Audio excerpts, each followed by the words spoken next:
Hello दोस्तों, स्वागत है आपका यूट्यूब शक्ति विजन चैनल पर। आज हम लोग करेंगे यूडोटेरिया वस्तुनिष्ठ समान अध्ययन 7500 प्लस का practice set number 52। Question number first, निम्नलिखित में से कौन सा मूल अधिकार केवल भारतीय नागरिकों को ही प्राप्त है? तो ये हो जाएगा उपयुक्त सभी। अनुच्छेद 15 में प्रदत्त मूल अधिकार, अनुच्छेद 16 में प्रदत्त मूल अधिकार और अनुच्छेद 19 में प्रदत्त मूल अधिकार, ये तीनों मूल अधिकार केवल भारतीय नागरिक को ही प्राप्त है। अगला क्वेश्चन, निम्नलिखित कथनों पर विचार करें। उपरोक्त कथन में कौन सा कथन गलत है, ये देखना है। तो राज्यसभा के सदस्यों का कार्यकाल 4 वर्ष का होता है, ये गलत है क्योंकि इसका कार्यकाल 6 वर्षों का होता है। दूसरा है राज्यसभा सदस्य के लिए कम से कम 35 वर्ष की आयु होना चाहिए, ये गलत है क्योंकि कम से कम 30 वर्ष की आयु होना चाहिए। उसके बाद राज्यसभा अस्थायी सदन है, लेकिन इसके 1/4 सदस्य प्रति दूसरे वर्ष पदमुक्त होते हैं। 1/4 नहीं बल्कि 1/3 प्रति दूसरे वर्ष पदमुक्त होते हैं, इसलिए उपयुक्त सभी 1, 2, 3 तीनों कथन गलत है, ऑप्शन डी। अगला क्वेश्चन, धन विधेयक को राज्यसभा अधिकतम कितने दिनों तक रोक सकती है? तो अधिकतम 14 दिनों तक रोक सकती है धन विधेयक को राज्यसभा। अगला क्वेश्चन है, कोई व्यक्ति उच्च न्यायालय या न्यायाधीश नियुक्त होने का पात्र होगा जब वह भारतीय राज्य क्षेत्र में कम से कम 10 वर्षों तक न्यायिक पद धारण किया हो या लगातार 10 वर्षों तक उच्च न्यायालय या न्यायालय में अधिवक्ता रहा हो। दूसरा है, उसकी आयु कम से कम 35 वर्ष हो। तो उपरोक्त कथन में कौन सा सही है? तो यह है केवल एक, ऑप्शन ए। अगला क्वेश्चन है क्वेश्चन नंबर 5, वित्तीय आपात घोषणा का अनुमोदन करने वाले संकल्प सदन के दोनों सदनों द्वारा कितने माह के भीतर होना चाहिए? तो यह होना चाहिए 2 माह के भीतर, ऑप्शन सी। अगला क्वेश्चन है, भारत में पहली बार केंद्र सरकार के विरुद्ध लोकसभा में अविश्वास प्रस्ताव कब लाया गया? तो ये लाया गया था 1963 ईस्वी में। कब? 1963 ईस्वी में भारत में पहली बार केंद्र सरकार के विरुद्ध लोकसभा में अविश्वास प्रस्ताव लाया गया था। अगला क्वेश्चन है, राज्य के नीति निर्देशक तत्व के परिवर्तन के लिए किस अनुच्छेद में उपबंध किया गया है? तो यह किया गया अनुच्छेद 37 में राज्य के नीति निर्देशक तत्वों के परिवर्तन के लिए उपबंध किया गया अनुच्छेद 37 में।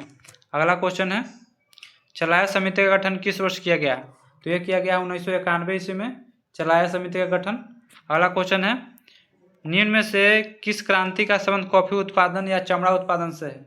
तो यह भूरी क्रांति का संबंध कॉफी उत्पादन तथा चमड़ा उत्पादन से। अगला क्वेश्चन है, एक धन जो आसानी से विदेश से आता है लेकिन आसानी से चला जाता है, इसे इस प्रकार से जाना जाता है। किस प्रकार से? तो हॉट मनी प्रकार से जाना जाता है। कोई जो धन आसानी से आता है और वो उतना ही आसानी से चला जाता है, उसको हॉट मनी बोलते हैं। अगला क्वेश्चन है, गन्ने का उचित और पारिश्रमिक मूल्य अनुमोदित करता है। तो ये कौन करता है? आर्थिक मामलों पर कैबिनेट समिति, ऑप्शन ए। अगला क्वेश्चन है, असहयोग आंदोलन में कौन सा कार्यक्रम शामिल नहीं है? तो इसमें है सरकारी वाहनों से यात्रा करने पर पाबंदी, ये शामिल नहीं है। बाकी असहयोग आंदोलन में सरकारी पदों का त्याग ये शामिल है, विदेश माल का बहिष्कार ये भी शामिल है, और अदालतों का वकीलों द्वारा बहिष्कार ये भी शामिल है। अगला क्वेश्चन है, दांडी मार्च की समाप्ति किस तिथि को हुई थी? तो यह हुई थी 6 अप्रैल 1930 ईस्वी को दांडी मार्च की समाप्ति हुई थी।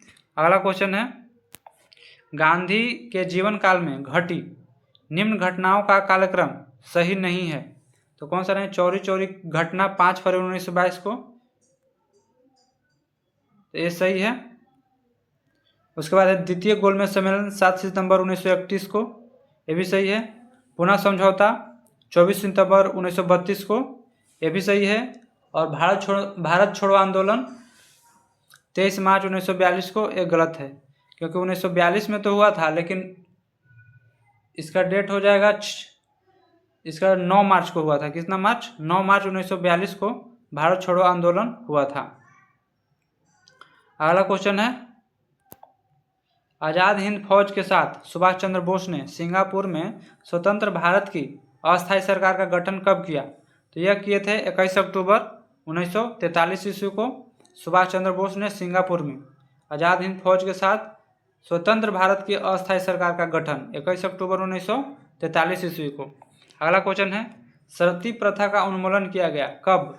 तो 1829 के नियम 17 द्वारा 1829 के नियम 17 द्वारा सती प्रथा का उन्मूलन किया गया। अगला क्वेश्चन है बहावियों के विद्रोह को कुचलने का श्रेय किस गवर्नर जनरल को जाता है? तो ये जाता है लॉर्ड एल्गिन प्रथम को। बहावियों के विद्रोह को कुचलने का श्रेय लॉर्ड एल्गिन प्रथम को जाता है। अगला क्वेश्चन है त्रिपक्षीय संघर्ष में निम्न में से कौन राजवंश शामिल नहीं था? तो इसमें शामिल है पीपीआर यानी कि पल्लव, प्रतिहार और राष्ट्रकूट, पाल, राष्ट्रकूट और प्रतिहार। त्रिपक्षीय संघर्ष में कौन कौन राजवंश शामिल नहीं था? तो इसमें हो जाएगा ऑप्शन सी पल्लव नहीं था, बाकी पाल था, राष्ट्रकूट और प्रतिहार, ये तीनों त्रिपक्षीय संघर्ष में शामिल थे। अगला क्वेश्चन है सिंधु घाटी सभ्यता के अंतर्गत शवों को दफनाने के अवशेष मिले हैं, इसमें शवों के सिर किस दिशा में रखे मिले हैं? तो ये हैं उत्तर दिशा में शवों के सिर रखे मिले हैं सिंधु घाटी सभ्यता के अंतर्गत। अगला क्वेश्चन है किस बौद्ध संगीति में बौद्ध धर्म का 2 संप्रदायों में विभाजन हो गया था? तो ये चतुर्थ बौद्ध संगीति में, हीनयान और महायान। अगला क्वेश्चन है महावीर स्वामी को किस नदी के तट पर कैवल्य की प्राप्ति हुई थी? तो ये ऋजुपालका नदी के तट पर। अगला क्वेश्चन है आजीवक संप्रदाय के संस्थापक कौन हैं? तो यह मखलीपुत्र गोसाल। आजीवक संप्रदाय के संस्थापक मखलीपुत्र गोसाल। अगला क्वेश्चन है किस मुगल शासक के शासनकाल को स्थापत्य कला का स्वर्णिम काल कहा जाता है? तो यह शाहजहां के शासनकाल को स्थापत्य कला का स्वर्णिम काल कहा जाता है। अगला क्वेश्चन है मुगल काल में मुहत्तसिब कौन था? तो ये आचरण अधिकारी थे। क्या थे? आचरण अधिकारी, मुहत्तसिब। अगला क्वेश्चन है दीवान अर्ज किस विभाग से संबंधित है? तो ये है सैन्य विभाग से। किससे? सैन्य विभाग से। दीवान अर्ज सैन्य विभाग से।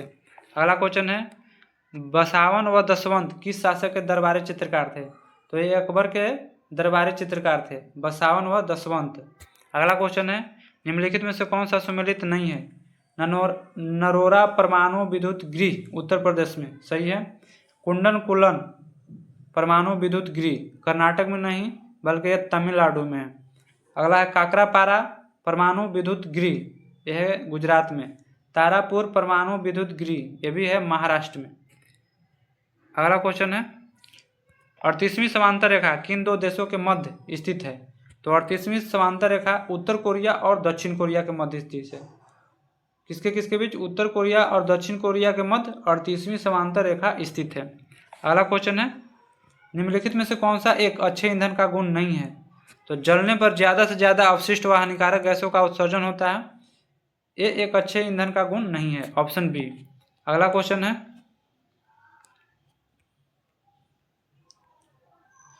सूची 1 सूची 2 को मिलाना है। तो विटामिन B7 की कमी से बालों का झड़ना, विटामिन B12 के कमी से प्राणी अरक्ता होना, प्रनासी अरक्ता होना, विटामिन ई की कमी से बांझपन उत्पन्न होना और विटामिन के की कमी से रक्त के थक्का जमने में कमी होना। अगला क्वेश्चन है तारों के मध्य दूरी ज्ञात करने की इकाई क्या है? तो यह है गैलेक्टिक इकाई। गैलेक्टिक इकाई तारों के मध्य की दूरी ज्ञात करने की इकाई है, गैलेक्टिक इकाई। अगला क्वेश्चन है निम्नलिखित में से कौन सा रोग पुरुषों की तुलना में महिलाओं में कम होता है? तो यह है वर्णांधता। वर्णांधता जो है महिला में कम होती है और पुरुषों में ज़्यादा। अगला क्वेश्चन है हीमोग्लोबिन लाल रक्त कोशिकाओं के अंदर का एक प्रोटीन है और यह निम्न में से किसका वहन करता है? तो यह ऑक्सीजन का वहन करता है, हीमोग्लोबिन। अगला क्वेश्चन है किसी पदार्थ को एक अवस्था से दूसरी अवस्था में बिना तापमान में बदलाव के परिवर्तन होने के लिए आवश्यक ऊष्मा की मात्रा क्या कहलाती है? गुप्त ऊष्मा कहलाती है। यानी कि एक अवस्था से दूसरी अवस्था में बिना तापमान में बदलाव के परिवर्तन होने के लिए आवश्यक ऊष्मा को गुप्त ऊष्मा कहते हैं। अगला क्वेश्चन है निम्नलिखित कोशिका अंगों में से किस में न्यूक्लिक अम्ल नहीं पाया जाता है? तो जीवद्रव में नहीं पाया जाता है, बाकी का केंद्रिका में, हरित लवक में और राइबोसोम में, तीनों में न्यूक्लिक अम्ल पाया जाता है। अगला क्वेश्चन है निम्न में से कौन सा विटामिन ए का अच्छा स्रोत नहीं है? तो ये जंतुओं के यकृत व गुर्दे विटामिन ए का अच्छा स्रोत नहीं है, बाकी मछली का तेल, पालक और आम विटामिन ए का अच्छा स्रोत है। अगला क्वेश्चन है सूची 1 सूची 2 को मिलाएं। प्रतिरोध का मात्रा क्या है? ओम। और विद्युत प्रवाह क्या? एम्पियर। बल का न्यूटन और पावर का वाट। अगला क्वेश्चन है धातुओं में सबसे कम घनत्व वाला तत्व कौन सा है? तो यह है लिथियम। धातुओं में बोल रहा है, धातु में सबसे कम घनत्व तो लिथियम का। अगला क्वेश्चन है प्राकृतिक रबर के बारे में निम्न से कौन सा कथन सही है? तो इसमें यह एक प्राकृतिक बहुलक है और इसमें लोचदार गुण होता है, यही प्राकृतिक रबर के बारे में सही कथन है। अगला क्वेश्चन है किसी तत्व का रासायनिक गुण निम्न में से कौन सा तय करता है? तो यह करता है इलेक्ट्रॉन की संख्या। तत्वों का रासायनिक गुण कौन तय करता है? इलेक्ट्रॉन की संख्या। अगला क्वेश्चन है देवप्रयाग किस नदी के संगम पर स्थित है? तो यह है भागीरथी और अलकनंदा के संगम पर देवप्रयाग स्थित है। अगला क्वेश्चन है निम्नलिखित में से किस राज्य के कर्क रेखा बीचों बीच गुजरती है? तो यह मध्य प्रदेश से कर्क रेखा जो है बीचों बीच गुजरती है। अगला क्वेश्चन है निम्नलिखित में से कहाँ सर्वाधिक जैव विविधता पाई जाती है? तो यह जो है उष्णकटिबंधीय वर्षावन में। कहाँ पर? उष्णकटिबंधीय वर्षावन में सर्वाधिक जैव विविधता पाई जाती है। अगला क्वेश्चन है राष्ट्रीय उद्यान सुमेलित नहीं है, कौन सा सुमेलित नहीं है? तो बांधवगढ़ राष्ट्रीय उद्यान मध्य प्रदेश सही है। रोहिला राष्ट्रीय उद्यान गुजरात, ये गलत है क्योंकि ये यूपी में है, यूपी के बरेली में रोहिला राष्ट्रीय उद्यान। बांदीपुर राष्ट्रीय उद्यान कहाँ है? कर्नाटक में। और सिंपलीपाल उड़ीसा में। अगला क्वेश्चन है निम्नलिखित में से कौन शीत महासागरीय जलधारा नहीं है? तो अल्गोहास जो है शीत महासागरीय जलधारा नहीं है, बाकी का हम्बोल्ट, बेंगुएला और लेब्राडोर ये तीनों ठंडी जलधारा है। अगला क्वेश्चन है निम्नलिखित में से किस नदी को दक्षिण भारत की गंगा कहा जाता है? तो यह कहा जाता है कावेरी को। और गोदावरी को क्या कहा जाता है? बूढ़ी गंगा। अगला क्वेश्चन है प्रशांत महासागर के क्षेत्र में रिंग्स ऑफ फायर प्रशांत महासागर के क्षेत्र में किस लिए जाना जाता है? तो यह भूकंप और ज्वालामुखी के लिए। ऑप्शन बी, भूकंप और ज्वालामुखी के लिए प्रशांत महासागर में रिंग्स ऑफ फायर के नाम से जाना जाता है। उसके बाद अगला क्वेश्चन है निम्नलिखित में से कौन सही सुमेलित नहीं है? तो तकला मकान चीन में सही है, थार भारत में सही है, अटकामा मरुस्थल चिली में सही है और गिब्सन मरुस्थल अफ्रीका में गलती है क्योंकि ये ऑस्ट्रेलिया में। कहाँ में है? ऑस्ट्रेलिया में गिब्सन। अगला क्वेश्चन है प्रतिरोधात्मक या घर्षणात्मक बेरोजगारी कौन सा है? ऑप्शन सी हो जाएगा इसमें। व्यवसाय रोजगार परिवर्तन की प्रक्रिया के दौरान श्रमिक व्यक्ति या कुछ समय के लिए बेरोजगार होना, यह प्रतिरोधात्मक और घर्षणात्मक बेरोजगारी है। अगला क्वेश्चन है न्यूनतम समर्थन मूल्य के बारे में निम्नलिखित में से कथनों पर विचार करें। बताना है कि सही उत्तर दोनों कथनों में सही कौन सा है।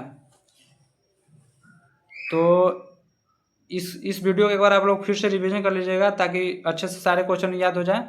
और हम लोग कुछ अस्मरणीय तथ्य देखेंगे, इसलिए आप वीडियो में बने रहेंगे। इसमें आंसर हो जाएगा 1 और 2 दोनों।